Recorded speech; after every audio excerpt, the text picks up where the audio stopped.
journey, what did you learn from your mother? Confidence. And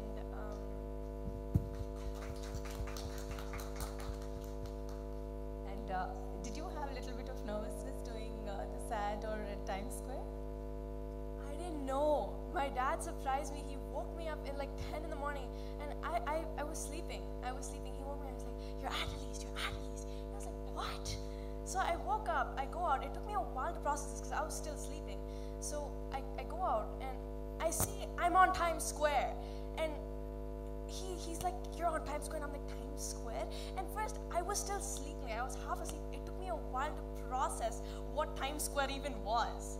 So he tells me I'm on Times Square, and I'm like, "What? Times Square?" This is exactly how she was over there in the morning. And then when I woke up a little later than them, there was this visual of her father and her snuggled on a chair.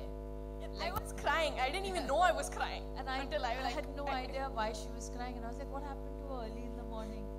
And he's like, "She's just a bit emotional and she's a bit overwhelmed with this because PMJ surprised her. Dinesh Garu, Disha, all at PMJ. It was like a surprise for us. We didn't know that it was launching in Times Square. So it was such a beautiful surprise. And thank you, Dinesh Garu, for it. I think it was one of the best launches any ad